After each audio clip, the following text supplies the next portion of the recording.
யாவருக்கும் வாழ்த்துதல் சொல்லுகிறேன். அன்பின் இயேசு கிறிஸ்துவுக்குள் பிரியமான யாவருக்கும் தேவனுடைய நாமத்தினாலே நான் உங்களுக்கு வாழ்த்துதல் சொல்லுகிறேன்.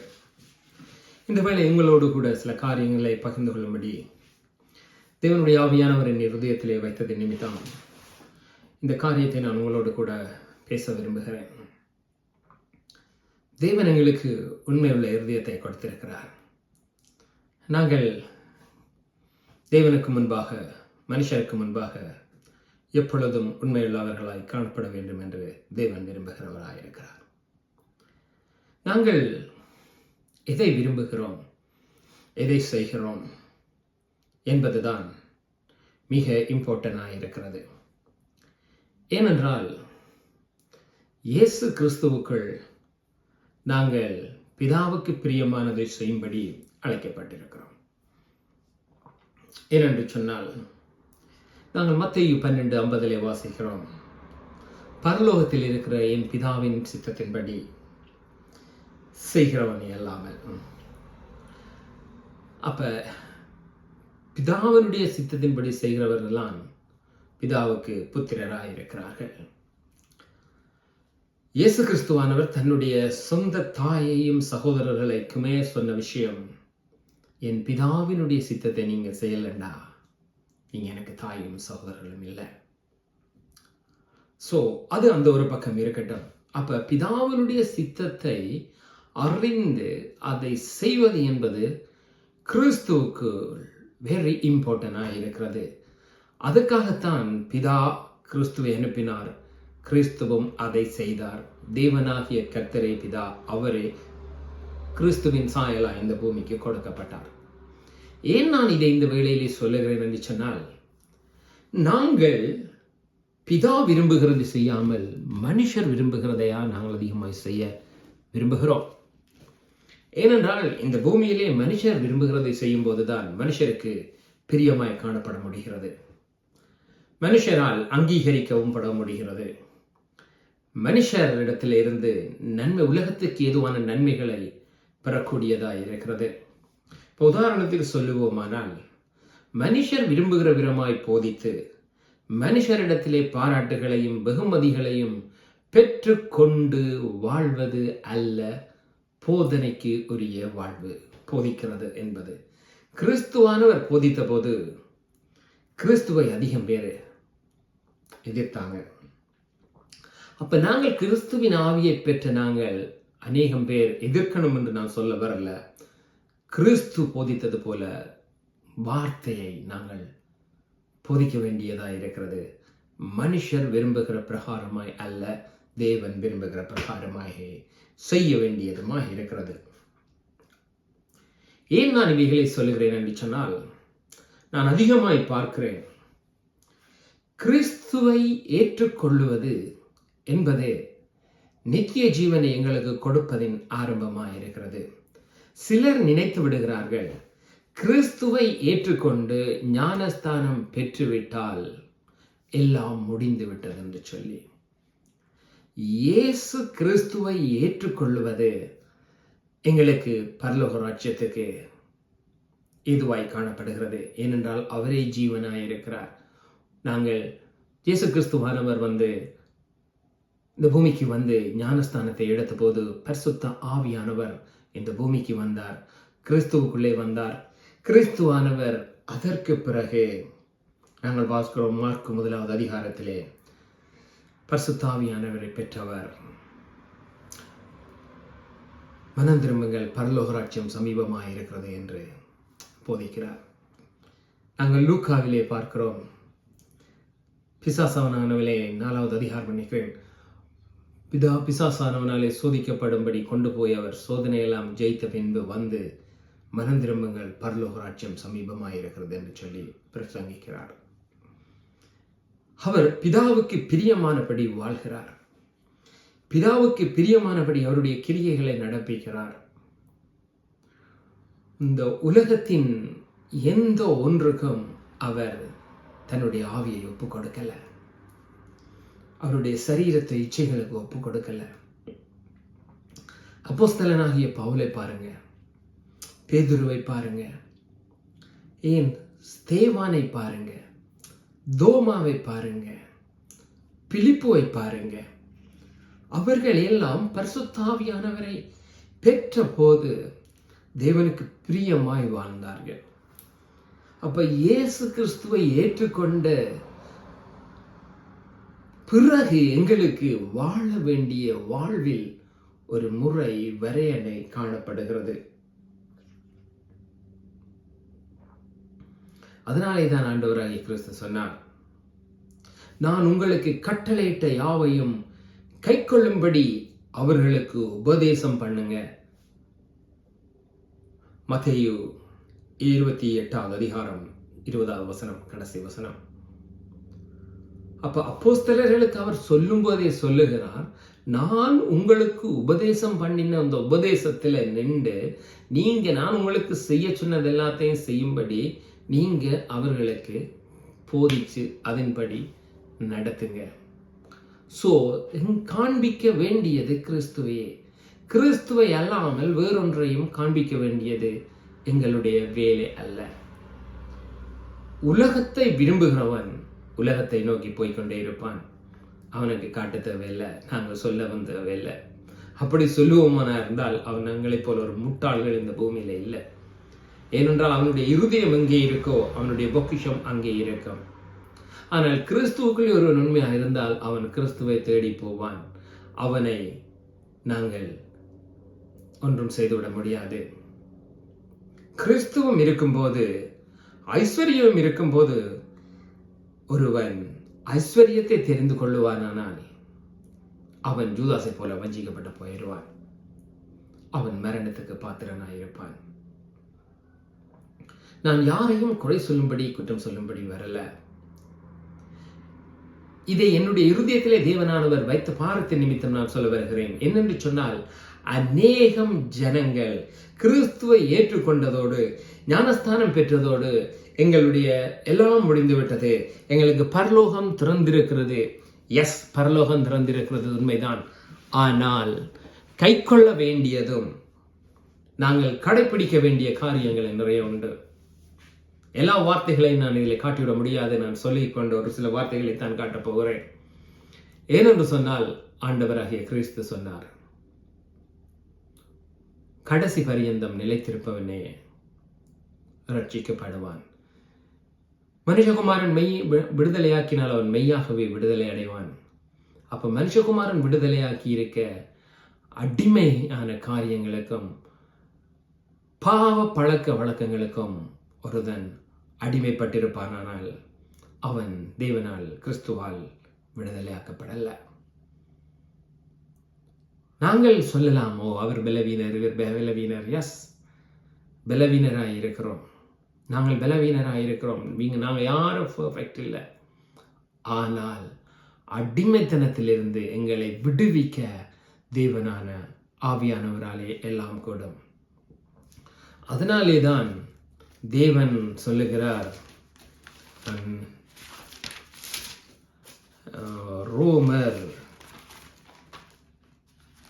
8வது அப்போஸ்தலர் 8வது அதிகாரத்திலே என்று நான் நினைக்கிறேன்.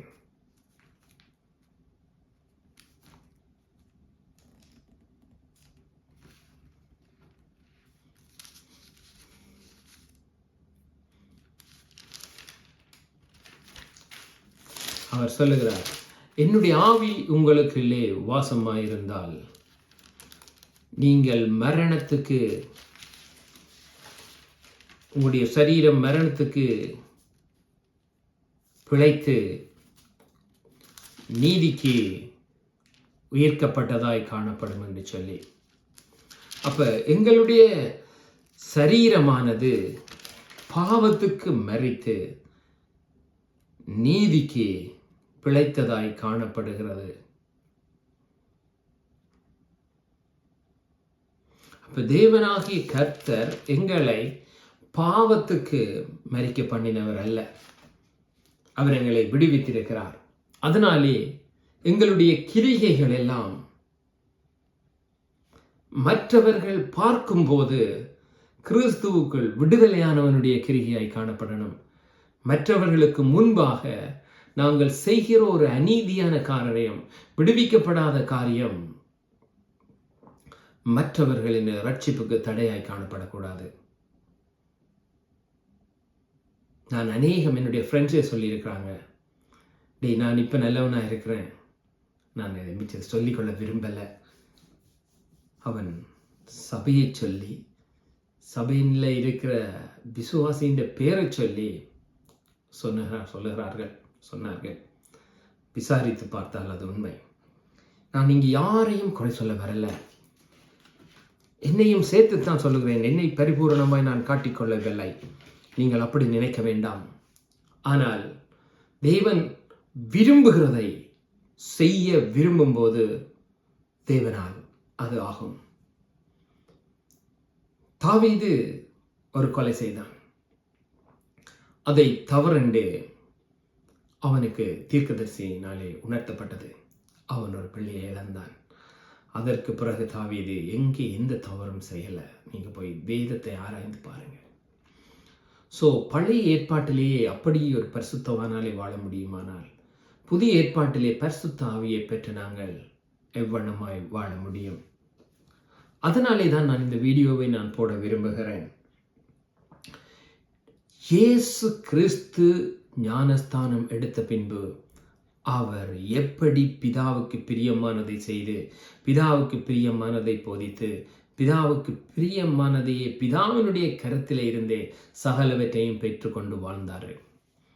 அதே போல தேவனுடைய பிள்ளைகளாய் இருக்கிற நாங்களும் உலகத்தில் இருந்து வருகிற அந்த அழிந்து போகிற அற்பமான காரியங்களுக்கு ஆசைப்பட்டு தேவன் எங்களுக்கு கொடுத்ததை இழந்து போகாதிருங்கள். நான் வாசிக்க விரும்புகிறேன்.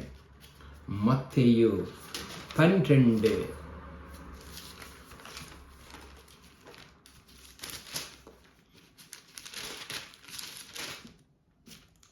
50.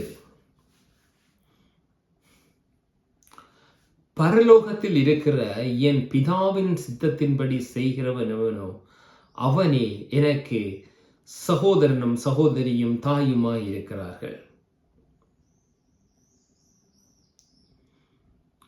ஒருவனுடைய இருதயத்தை கர்த்தர் அறிகிறவராய் இருக்கிறார். எங்களுடைய இருதயத்தை நாங்கள் கர்த்தருக்கு மறைத்து விட முடியாது. ஏனென்றால் அவனுடைய இருதயம் நல்லதாக இருந்தால் அவனுடைய இருதயம் அந்த காரியத்திலே அவனுக்கு வெளிப்படும். ஏனென்று சொன்னால் அந்த இருதயம் அவனுக்கு நல்லதாய் காணப்படவில்லை என்றால் அந்த இருதயத்திலே அவனுடைய நினைவு தீமையாய்த்தான் காணப்படும். கர்த்தரை ஒருவன் ஏற்றுக்கொண்டு அவன் கர்த்தரிடத்தில் அன்பாயிருக்கும் போது கர்த்தரிடத்தில் உள்ளவைகளையே நாடுவான். அதுதான் நம்மளுக்கும் கொடுக்கப்பட்டிருக்கிற காரியமாய் காணப்படுகிறது. எங்களுடைய இருதயமானது நல்ல நிலமாய் காணப்படும் போது அது தேவனுக்கு உகந்தவைகளை, அந்த கனிகளையே அவை நாடும். எங்களுடைய இருதயம் பொல்லாத பிசாசினால் வஞ்சிக்கப்பட்டு விட்டார்கள். அவன் வஞ்சிக்கப்பட்டதற்கு எதுவாய் எங்களுடைய வாழ்வு காணப்படும்.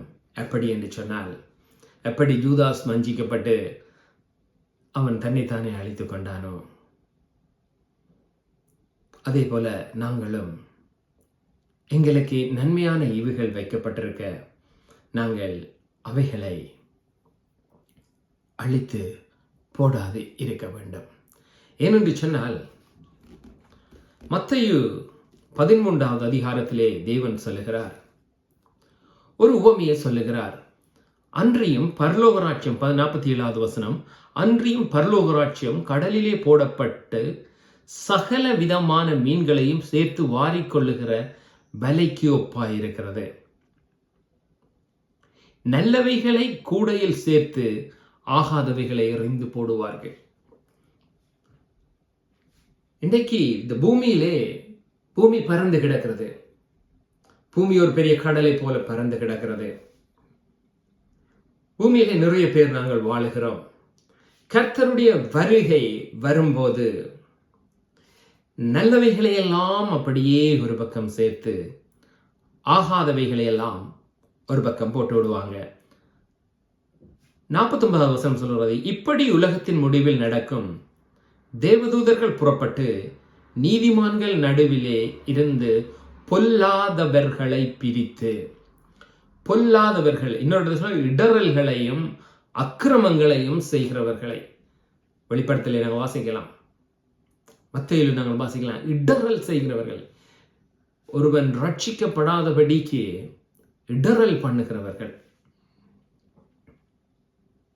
மற்றது இன்னொரு வசனம் சொல்லுகிறது எப்படி என்று சொன்னால், அதற்கு முன்னுக்கு நாங்கள் வாசிப்போம்னா, மேலும் ஒரு பரலோக ராஜ்யம் நல்ல முத்துக்களை தேடுகிற வியாபாரிக்கு ஒப்பா இருக்கிறது. அதற்கு முதல் வசனம் சொல்லுகிறது, ஒரு மனுஷன் ஒரு முத்தை கண்ட பின்பு அவன் அதை ஒளித்து வைத்துவிட்டு தனக்குண்டான எல்லாவற்றையும் விற்று அந்த முத்தை அவன் வாங்கும்படி அவன் போகிறான். அப்ப கிறிஸ்துவானவரும் அப்படித்தான்.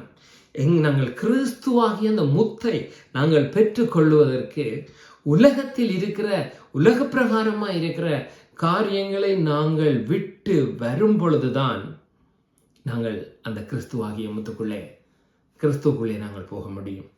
அதைத்தான் அந்த உவமையை அவர் சொல்லுகிறார். விலையுயர்ந்த முத்தை அவன் கண்டு தனக்குரிய எல்லாவற்றையும் விற்று, அவன் எல்லாவற்றையும் அந்த முத்து நிமித்தம் தனக்குரிய எல்லாவற்றையும் அவன் இழக்க ரெடி. அந்த முத்துத்தான் அவனுக்கு முன்பாக பெரிசாய் தெரிகிறது. அதனாலே அவன் தனக்குரிய எல்லாவற்றையும் இழந்து வித்து அதை செய்ய அந்த முத்தை வாங்க போகிறான். அதே போலதான் தேவனுடைய ராஜ்யமும் கிறிஸ்துவும் அப்படித்தான் காணப்படுகிறார். கிறிஸ்துவனுடைய ராஜ்யத்துக்களே பார்க்கும்போது, கிறிஸ்துவின் ராஜ்யத்தை பார்க்கும்போது, கிறிஸ்துவை நேசிக்கும் போது, எல்லாவற்றையும் விட கிறிஸ்துவை நேசிக்கும் போது, கிறிஸ்துவின் ராஜ்யத்தை நேசிக்கும் போது மற்றவைகள் எங்கள் கண்ணுக்கு தெரியாது. மற்ற எல்லாவற்றையும் விட்டு வெறுத்து கிறிஸ்துவை நாங்கள் நேசிக்கிற அளவுக்கு காணப்பட வேண்டும். ஏனென்றால் அந்த முத்தை விற்றால் தான் இழந்தவையையும் அதிகமாய் பெற்றுக்கொள்ள முடியும் என்கின்ற அந்த உவமையை ஆண்டவர் அதிலே வைக்கிறார். அதே மாதிரி நாங்கள் இந்த இயேசு கிறிஸ்துவை நாங்கள் தேடும் போது நாங்கள் எவைகளெல்லாம் விட்டு வருகிறோமோ அவைகளையெல்லாம் அவர் எங்களுக்கு கொடுக்க போதுமானவராக இருக்கிறார். அதான் ஆண்டவர் சொன்னார், முதலாவது தேவனுடைய ராஜ்யத்தையும் நீதியையும் தேடுங்க, அப்பொழுது இவைகளெல்லாம் உங்களுக்கு கூட கொடுக்கப்படும். நீங்க உடைக்காக கவலைப்படுகிறது என்ன, ஆகாரத்துக்காக கவலைப்படுகிறது என்ன என்று ஆண்டவர் சொல்லிக்கொண்டு வரும்போது சொல்லுகிறார், தேவனுடைய ராஜ்யத்தையும் நீதியையும் தேடுங்கள், இவைகளெல்லாம் உங்களுக்கு கூட கொடுக்கப்படும் என்று. நான் இந்த இடத்துல சொல்ல வருகிற ஒரு மெயினான காரியம் என்னவென்றால், அநேகம் பிள்ளைகள் ஆலயத்துகளிலும் தேவனுடைய பிள்ளைகள் வஞ்சிக்கப்படுகிறீர்கள்.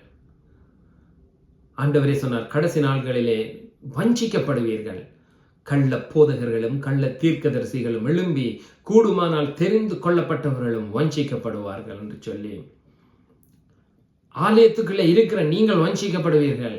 நீங்க நினைக்காதீங்க ஆலயத்துக்கு வெளியில இருக்கிறவர்கள் தான் வஞ்சிக்கப்படுகிறார்கள் என்று, வஞ்சிக்கப்படுவார்கள். நோ, சர்ச்சுக்குள்ளே கூட பொல்லாத பிசாசானவனுடைய அந்தி கிறிஸ்துவின் இருளினுடைய கிரிகைகள் சர்ச்சுக்குள்ளே காணப்படுகிறது. சில சர்ச்சஸ்ல ஆவியான தேவன் இல்லை. ஏனென்றால் அங்கு தேவனுடைய வார்த்தை அவர்கள் தேவனை கொடுப்பதை காட்டிலும் பணத்தையும் பிசினஸ் மாதிரி நடத்துகிறார்கள். அவர்களுக்கு அங்கே வருமானம் தான் வெரி இம்பார்ட்டன்டாய் காணப்படுகிறது. மிக வேதனை. நான் கண்ணாலே பார்த்த விஷயம். நான் சர்ச்சஸின் பேரை சொல்லுவேன். நான் யாருக்கும் பயப்படுகிறவன் அல்ல. என் தேவனாகிய ஆண்டவர் ஒருவருக்கே பயம். என் ஆத்துமாவை நரகத்திலே அழிக்கவும் ஜீவனிலே காக்க வல்லவருமாயிருக்கிற ஒருவருக்கே தான் நாங்கள் பயப்படுவோம். அப்போஸ்தலனாகிய பவுலையும் பேதுரு, யோவா ஸ்நானன், இயேசு கிறிஸ்து முதல் கொண்டு நாங்கள் பார்க்கலாம். யாருக்கும் பயம் இல்லை.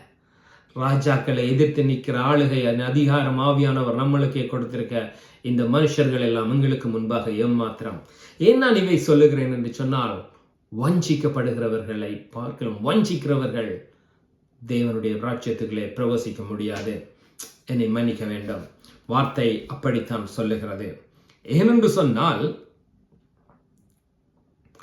மத்தேயு 13வது அதிகாரத்திலே நல்ல விதியை விதைக்கிறவர் தேவகுமாரன், ராஜாவாகிய கர்த்தர் ஆவியானவர், பொல்லாத விதைகளை விதைக்கிறவன் பொல்லாங்கன், களைகளை விதைக்கிறவன் பிசாசு. அப்ப அந்த கிரியை அவர்களுக்குள்ளே வெளிப்படும்.